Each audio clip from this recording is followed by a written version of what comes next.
दोस्तों, एक बार महादेव जी को बिना कारण के किसी को प्रणाम करते देख पार्वती जी उनसे पूछ पड़ी, हे देव, ये आप किसको प्रणाम करते रहते हैं? शिव जी ने पार्वती जी से कहा कि देवी, जो व्यक्ति एक बार राम कहता है उसे मैं 3 बार प्रणाम करता हूँ। उस पर पार्वती जी शिव जी से पूछने लगी, किंतु आप शमशान में क्यों जाते हैं और चिता के उस भस्म को इस तरह शरीर पर क्यों लगाते हैं? उत्तर देने की जगह शिव जी उसी समय पार्वती जी को शमशान ले गए।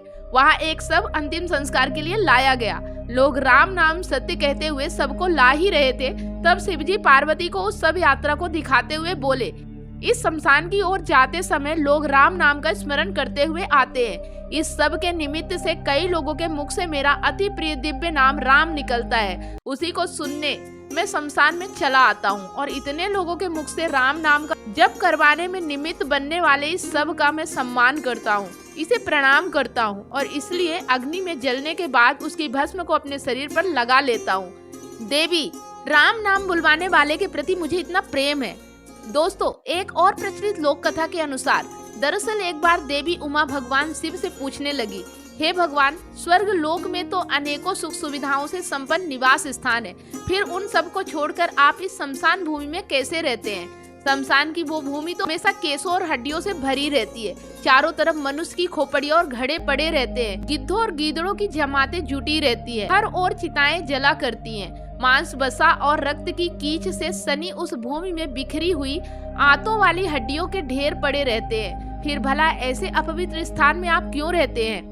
उस पर शिवजी उत्तर देते हुए बोले, देवी, मैं तो पवित्र स्थान की खोज में दिन रात इस पृथ्वी पर विचरण करता रहता हूँ, परंतु इस पूरे धरती लोक पर मुझे शमशान से बढ़कर दूसरा कोई पवित्र स्थान नहीं मिला। इसलिए सभी निवास स्थानों में से शमशान में ही मेरा मन अधिक रमता है। बरगद की डालियों से ढकी हुई मुर्दों के शरीर से टूटकर गिरी उन पुष्प मालाओं से सुसज्जित इस शमशान भूमि में मेरे भूत गणों का वास है। अपने भूत गणों के बिना तो मैं कहीं भी नहीं रह सकता, इसलिए मेरे लिए शमशान ही पवित्र और स्वर्गीय है। और प्रिय, यह कोई अपवित्र स्थल नहीं बल्कि परम पुण्य स्थल ही है। पवित्र वस्तु की कामना रखने वाले उपासक इसी की उपासना करते हैं। यहाँ मनुष्यों का अधिक आगमन भी नहीं होता, इसलिए इस पृथ्वी पर शमशान भूमि से अधिक पवित्र स्थान कोई दूसरा नहीं हो सकता। देवी, यह वीरों का स्थान है, इसलिए मृतकों के सैकड़ों खोपड़ियों से भरा हुआ भयानक स्थान भी मुझे सुंदर लगता है। इसलिए मैंने यहाँ अपना निवास बनाया और ऐसी मर्यादा है कि दोपहर के समय, दोनों संध्याओं के समय तथा आद्रा नक्षत्र में दीर्घायु की कामना रखने वाले अथवा अशुद्ध और पापी प्रवृत्ति वाले पुरुषों को वहां जाना भी नहीं चाहिए। प्रिय, एक कारण ये भी है कि मेरे सिवा दूसरा कोई भूत जनित भय का नाश नहीं कर सकता, इसलिए मैं शमशान में रहकर समस्त जनमानस की रक्षा करता हूँ। मेरी आज्ञा मानकर ही भूतों के समुदाय अब इस जगत में किसी की हत्या नहीं कर सकते। संपूर्ण जगत के हित के लिए मैं उन भूतों को शमशान भूमि में ही रोके रखता हूँ। देवी, अब मैंने शमशान भूमि में रहने के पीछे का संपूर्ण रहस्य तो तुमको बता दिया है। अब यदि कोई और प्रश्न भी तुम्हारे मन में है तो मुझसे निसंकोच पूछो। फिर देवी उमा पूछने लगी, हे भगवान, आपका ये रूप पिंगल, विकृत और भयानक सा प्रतीत होता है। आपका पूरा शरीर भभूति से लथपथ है, सिर पर जटाओं का भार लदा हुआ है, उस पर आपकी ये विकराल आंखें एक ऐसा शूल, रौद्र, भयानक और घोर रूप प्रकट करती है जिससे किसी का भी भयभीत होना सामान्य है। कृपा कर आप मुझे इस रूप के इतने विचित्र होने के कारण बताएं। शिवजी बोले, प्रिय, इसका भी एक यथार्थ कारण है। इस संसार के सारे पदार्थ 2 भागों में विभक्त हैं, शीत और उष्ण, अग्नि और सोम। रूप के प्रतीक उन शीत और उष्ण तत्वों से ही यह संपूर्ण जगत गुथा हुआ है, जिनमें से सौम्य गुण की स्थिति भगवान विष्णु में है और मुझ में इसके बिल्कुल विपरीत अग्नेय तेजस गुण प्रतिष्ठित है।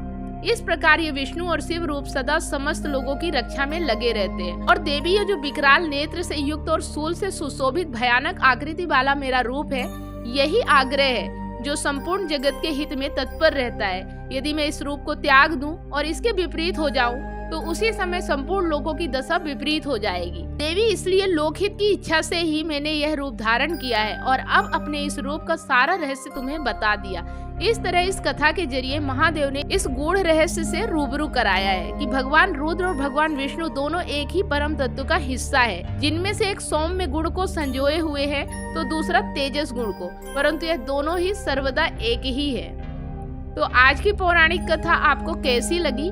कमेंट के माध्यम से अपने विचार जरूर व्यक्त करें। साथ ही ओम नमः शिवाय लिखना कमेंट में ना भूलें।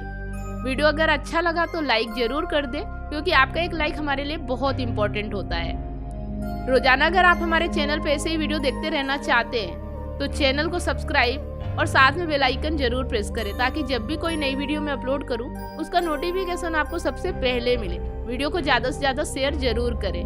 वीडियो अगर आप फेसबुक पेज पे देख रहे हैं तो पेज को फॉलो करें, स्टार देके हमें सपोर्ट जरूर करें। फिर मिलते हैं एक नई वीडियो के साथ नेक्स्ट टाइम। तब तक आप सभी लोगों को वीडियो अंत तक देखने के लिए बहुत बहुत धन्यवाद।